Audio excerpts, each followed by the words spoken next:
Hi everyone, so we're in fall right now, which means not only the leaves are falling, but the temperatures as well. And to get a good night's sleep, the blanket you choose really matters. So that's what we're going to cover in this video. Which blankets make the most sense for van life, RV life, or living in your vehicle. So hope you like this video. So we all know that you cannot get a good night's sleep if you're freezing. So with this in mind, let's talk about the best blankets for use in vehicles. Now, most blankets, with the exception of electric ones or wool blankets, do not create heat, but they work by trapping the heat your body produces. Now, fibers that are curly or napped, usually the natural ones, tend to do this the best. This air trapping principle is exactly why down is such a great insulator as well. How a fabric holds moisture is as important as thickness to a fabric. Natural fibers like cotton, linen, silk, and even wool are all absorbent. Synthetic fabrics such as polyester, nylon, and acrylic are not, meaning you sweat in your blanket, you stay wet, and the wet will make you feel cold. Absorbent fabrics will tend to keep you quite comfortable, wicking moisture away from the skin and leaving a layer of warm, dry air. So down is an incredible insulator. However, it doesn't do very well or perform very well in a wet environment. So if you're in wet places all the time, or you have tons of condensation dripping off the roof of your vehicle, this may not be the way to go. All that's going to happen is the down's going to clump together and not be able to hold the air that it needs to keep you warm.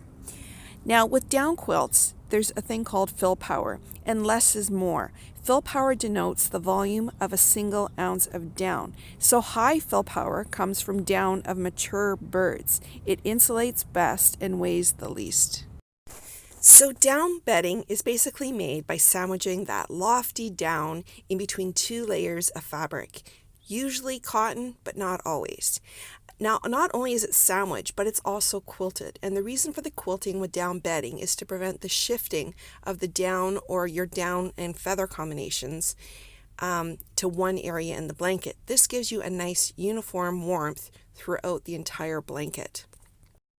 So down bedding basically has a few different terminologies associated with it. There are down blankets, which are thinner blankets, and there's also down comforters and duvets. Now the comforters and duvets can both come in summer or winter weights, and that's the amount of down in them that distinguishes that. And the benefits of each are personal preference completely. With a comforter, you're basically having to launder the entire blanket when you clean it, and it usually needs to be dry cleaned. However, with the duvet, you're just washing the cover, and most people with a duvet cover do not use an upper sheet on their bed. Wool blankets tend to be an incredible option for this kind of lifestyle, and they are usually midweight to heavyweight, and they tend to be heavier and warmer than all other fabrics. In fact, wool actually creates heat. I'm not going to go into the science behind that in this video, but I will be doing a separate video all on wool blankets themselves. So this is just a minor sampling of the sources of wool. We can also include lambs, cats, vicunas, and rabbits probably in this category as well. So wool for the most part can repel a lot of rain, but at the same time, it draws perspiration away from the body and has antimicrobial and hypoallergenic properties to it. If you have a wool allergy, you can actually use alpaca wool. It's very warm and it has no lanolin, and it's usually the lanolin that people are allergic to. Now, one last quick comment about wool is that you really need to opt for 100% virgin wool, because a lot of wool may be recycled or have other fibers to it, which reduces its ability to function well.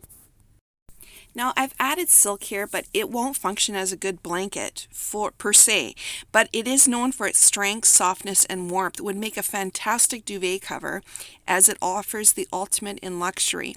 It also has natural antifungal and antimicrobial properties, which is good in a wet environment. And silk blankets do need to be dry cleaned, so that's why I'm suggesting they'd be good as duvet covers. Cotton is another great natural option, It's lightweight to midweight. It can vary in the weight and texture, so it's usually a good year-round bedding staple. It breathes naturally and is very absorbent, unlike synthetic fibers. It wicks moisture away from the skin and leaves a layer of warm air. It can be washed in hot water, so it's a great option if you have allergies. Now we're going to quickly talk about synthetics, although I don't think that these are very good blankets for van life or living in your vehicle. They're light to medium weight, polyester, nylon, acrylic. They tend to be soft and can be warm, but they attract static electricity. They don't breathe or allow moisture to escape. They also hold on to hair, dust, loose threads, but are usually less expensive than wool or down. So first up we have fleece. Polar and microfleece are also other names used for it. They're designed to mimic the properties of wool. They're woven to create pockets of air, trapping warmth like wool. Anti-pill ones are much more attractive and they don't need to be shaved as often. They're cozy, warm, but not too heavy. There are Velux blankets, which are thin foam surrounded by a plush nylon. They're hypoallergenic, they wash well, and are very warm. These next blankets tend to have many names, so I'm not even going to attempt. They can be called mink blankets, velvet blankets, all kinds of sorts of blankets. Exactly the same. They can provide warmth, but don't breathe like natural fibers. So last but not least, we have our electric blankets. So we have our regular ones. There are mattress covers that work underneath, and then there's also the 12-volt options. All are possibilities, but you have to have an electric system in your vehicle. And even if you do have that, you have to have quite a bit of storage because they do suck a lot of power. Most people can't use these throughout the entire night. So just keep that in mind if you want to try this. Maybe to warm up the bed in the beginning.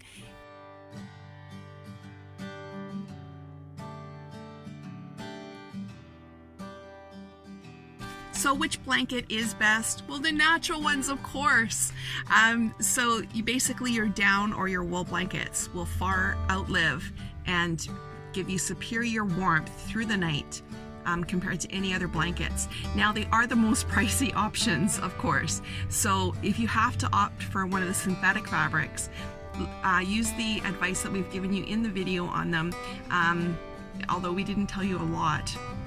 But it'll really help you until you can purchase one of these and make that a goal for the future, because they really outperform synthetic fibers by far. So they're the best option for you. My particular blanket, my down blanket, I purchased when I was 17 years old. The 30 years of value, it was expensive at the time, but 30 years of value.